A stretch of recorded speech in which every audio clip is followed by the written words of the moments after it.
Assalamualaikum warahmatullahi wabarakatuh.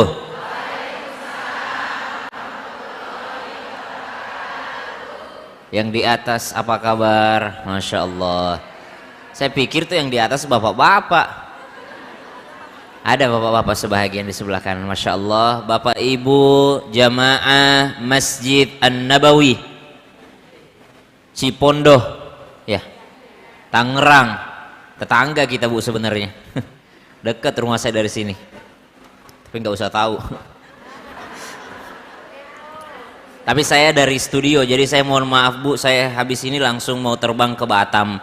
Jadi pakaian saya seperti ini, saya tidak sempat bawa jubah, karena kalau saya pakai jubah nanti ibu-ibu terlalu takut sama saya. Jadi saya santai aja, anggap saja saya adalah anak muda, anaknya ibu yang sedang duduk di depan membawakan ayat-ayat Allah. Jadi saya tidak lebih baik, saya tidak lebih soleh, saya tidak lebih pintar daripada ibu-ibu sekalian. Pasti di sini banyak yang lebih pintar daripada saya. Cuma saya menangnya karena saya tiap hari di TV. Alhamdulillah. Apa temanya nih bu? Mana ibu yang ngundang saya?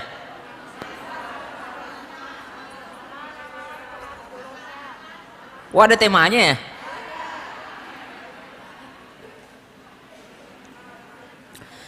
Alhamdulillah, segala puji bagi Allah. Setiap keadaan itu mesti kita memuji Allah bu. Setiap keadaan. Nabi SAW, kalau Nabi mendapatkan nikmat, Nabi membaca Alhamdulillahilladzi bini'matihi tatimmus shalihat. Kalau Nabi mendapatkan musibah, Nabi membaca Alhamdulillah ala kulli hal. Kalau orang lain terkena musibah, bacaannya Alhamdulillah sebenarnya. Alhamdulillahilladzi afani mimma btalaka bihi wa faddalani ala katsirin mimman khalaqa tafdila. Jadi alhamdulillah semua. Jadi kalau kita kena musibah, bilangnya alhamdulillah ala kulli hal. Kalau orang lain kena musibah, alhamdulillahilladzi afani mimma btalaka bihi wa faddalani ala katsirin mimman khalaqa tafdila. Tapi jangan di depannya. Ada tetangga kebakaran rumahnya, langsung alhamdulillahilladzi afani mimma btalaka bihi.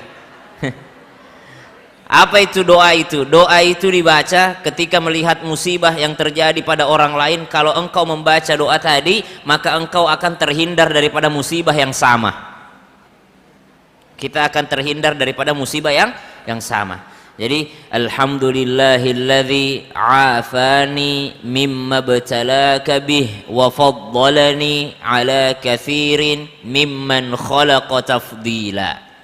Nah, subhanallah. Udah hafal? Itulah kalau pengajian bawa catatan, bukan bawa HP.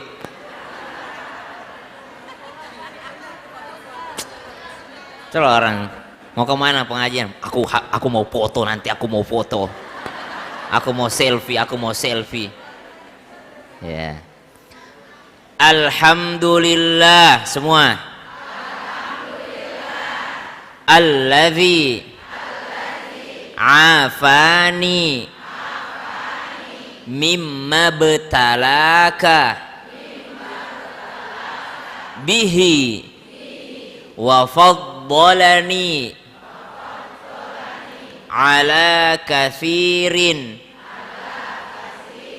mimman khalaqa tafdila. Ya, itu doanya ketika melihat musibah. Ada satu kisah bu, saya berdiri aja lah biar enggak terlalu ustadz. Jamaah, saya pernah ngisi di sini nggak bu? Belum pernah ya, baru pertama kali nih ya. Insya Allah. Jadi ibu baru pertama kali ketemu saya. Gantengan mana, di TV atau aslinya? Berarti TV-nya TV murah. Ada seorang syekh, dia berjalan di tengah padang pasir, ya kan? Ya namanya orang Arab kan tidak mungkin dia jalan-jalan di mall gitu ya. Ini zaman dulu ceritanya. Dia jalan di tengah padang pasir. Tiba-tiba dia mendengarkan suara orang yang berdoa. Alhamdulillahilladzi afani mimma btalaka bihi wa faddalani ala katsirin mimman khalaqa tafdila. Orang ini berdoa, ya Allah, terima kasih ya Allah, segala puji bagimu ya Allah yang menyelamatku daripada musibah yang menimpa orang lain. Pokoknya dia memuji Allah atas musibah yang menimpa orang lain. Akhirnya sang syekh tadi penasaran, dari mana suara ini? Maka si syekh tadi itu datang, dia cari sumber suaranya. Di mana ini suara ini? Kayak saya ini sedang mencari, di mana ini ibu-ibu yang ngobrol ini, saya lagi ceramah. Biasa Bu, kalau ibu-ibu ngobrol pas lagi ceramah biasa itu, ya, nggak aneh, karena dia multitasking, dia bisa sambil ngomong sambil mendengarkan.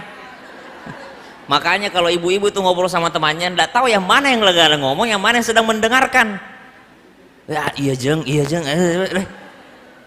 sama-sama ngomong. Jadi ada suara orang membaca doa ketika melihat orang lain kena musibah. Jadi penasaran syekh ini ada musibah apa? Dia mendatangi sumber suara, ternyata didapatinya ada sebuah tenda kumuh, tenda tua, tenda lusuh yang berada di tengah padang pasir. Ternyata suara orang berdoa itu dari dalam sana. Dari luar dia sudah underestimate. Nih kok orang tinggalnya di tempat beginian tapi doanya seakan-akan dapat nikmat yang banyak. Padahal rumahnya jelek. Padahal tempat tinggalnya kurang bagus. Akhirnya dia lihat, memberi salam, assalamualaikum. Dijawab dari dalam, waalaikumsalam warahmatullah. Dilihat dari luar, ternyata yang ada di dalam adalah seorang kakek yang lumpuh. Seorang kakek yang lumpuh. Setelah diperhatikan ternyata ia tidak bisa melihat, ia pun buta. Seisi tendanya pun tidak ada apa-apa, kelihatan bahwa dia sangat susah. Maka sang syekh tadi memberanikan diri untuk bertanya kepadanya, wahai orang tua, saya mendengarkan engkau membaca doa ketika melihat musibah pada orang lain, tapi kalau saya lihat keadaanmu justru engkau yang sedang kena musibah. Justru engkau lah yang sedang kena musibah. Engkau lumpuh, engkau mohon maaf, engkau tidak bisa melihat, keadaanmu seperti ini, engkau seperti orang yang sedang sakit, engkau pun tidak mempunyai tempat tinggal yang layak, engkau nggak mempunyai harta apa-apa. Kenapa engkau membaca doa melihat musibah? Apa jawaban orang tua tersebut? Kata orang itu, engkau melihat tubuhku ini sakit, tapi hatiku senantiasa melihat Allah, senantiasa mengingat Allah. Hatiku sehat mengingat Allah. Di luar sana banyak orang tubuhnya sehat, fisiknya sehat, rumahnya bagus, tapi hatinya mati, tidak mengingat Allah. Kira-kira yang mana lebih besar musibahnya, saya atau mereka? Subhanallah. Jadi siapa yang kena musibah sesungguhnya bukan musibah yang terlihat zahir. Ada orang kita lihat Bu tidak punya apa-apa, tapi sungguh mungkin di mata Allah dia adalah orang yang punya segalanya. Kenapa? Karena hatinya senantiasa mengingat Allah. Sebaliknya, kalau kita lihat orang yang punya rumah mewah, mobil bagus, segala ia punya, belum tentu pun ia sehat di mata Allah. Bisa jadi hatinya telah mati, lupa kepada Allah. Itulah gunanya pengajian, saling mengingatkan dalam kebaikan. Minimal setiap hari Kamis. Betul Bunda, di sini setiap Kamis. Tiap Kamis serame ini. Tiap Kamis. Bu nggak ada kegiatan apa-apa. Tiap Kamis, masya Allah banget ya. Masya Allah nih rame. Tiap Kamis seperti ini ramenya. Masya Allah. Hah? Tuh kan niatnya tuh. Tergantung ustadznya. Ibu terlalu jujur. Unzur ma qala wala tanzur man qala. Lihatlah apa yang disampaikan, jangan lihat siapa yang menyampaikan.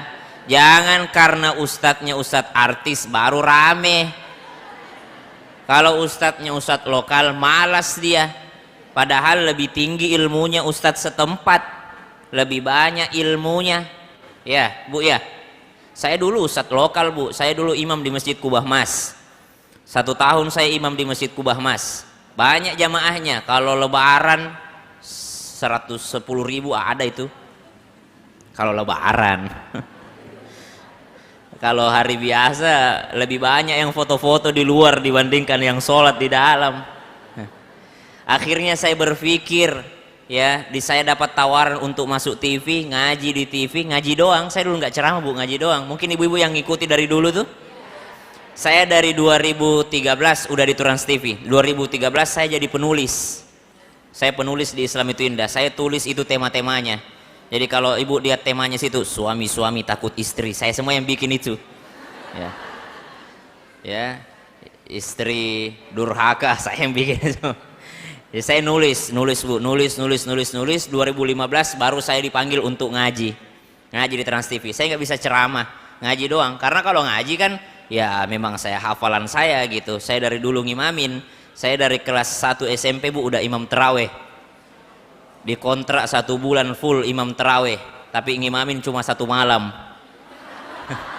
Malam kedua ada yang nelpon ke rumah, Ustadz jamaah tidak terima diimami anak kecil. Akhirnya saya cuma ngimamin 1 malam bu, malam kedua saya udah tidak diterima lagi. Sekarang mereka telepon panggil saya udah tidak mau. Ya Allah. Karena kalau imam itu, imam tidak harus, syaratnya jadi imam siapa? Yang paling fasih bacaannya. Harus fasih. Alhamdulillahi Rabbil Alamin. Alamin, huruf tenggorokan, bukan huruf hidung. Jadi tidak boleh Alhamdulillahi Rabbil Alamin. Ngalamin. Salah. Kalau itu hidung, nga. Kalau biar ditutup hidung terdengar tetap ada. Tapi kalau ditutup hidung hilang, hilang dia. Jadi alamin, alhamdulillahi rabbil alamin. Saya bahagia tadi pas masuk di ruangan. Oh masya Allah, yang pernah ngimamin di sini ada Miftah Farid, juara internasional. Ada Salman Jiharka, juara internasional. Itu juara-juara semua. Bagus, percontohan untuk anak-anak muda kita, anak-anak tahfidz kita, supaya memperbaiki bacaan Al-Quran. Harus yang paling fasih, syarat imam. Yang kedua yang paling mengerti fikih. Jadi belum tentu bacaan bagus ngerti fikih. Kalau ndak ngerti fikih setengah mati jamaah. Ibu, Indonesia mayoritas Syafi'i, betul? Mayoritas Syafi'i. Apa kalau Syafi'i? Kalau Syafi'i memasukkan al-basmalah ke dalam al-Fatihah, memasukkan Bismillahirrahmanirrahim sebagai ayat pertama surah al-Fatihah. Pertanyaan kedua, rukun solat al-Fatihah bukan? Termasuk rukun solat bukan al-Fatihah? Termasuk. Kalau Al-Fatihah termasuk rukun solat, maka bagi madhab Syafi'i wajib membaca Al-Basmalah. Wajib membaca Al-Basmalah. Bismillahirrahmanirrahim. Alhamdulillahi Rabbil Alamin.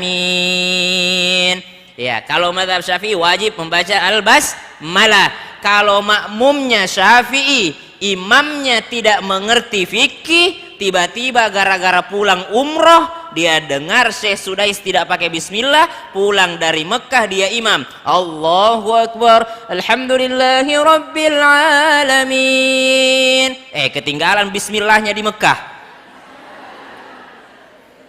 Tanya, kenapa tidak pakai bismillah? Imam Sudais saja tidak pakai bismillah, di Mekah tidak pakai bismillah. Oh, perbedaan madhab. Tidak boleh. Kapan kau tidak pakai bismillah? Kasihan makmummu, tidak sah makmummu. Kenapa? Karena mereka meyakini basmalah masuk al-Fatihah, sedangkan al-Fatihah adalah rukun salat. Makanya disunnahkan yang jadi imam itu tuan rumah. Kenapa tuan rumah? Karena dia yang paling mengerti keadaan masjid tersebut. Jadi kasih tahu suaminya bu di rumah, siapapun yang menjadi tamu datang ke rumah, tetap suami ibu yang berhak menjadi imam di rumah. Walaupun bacaannya kuliah kulhu terus.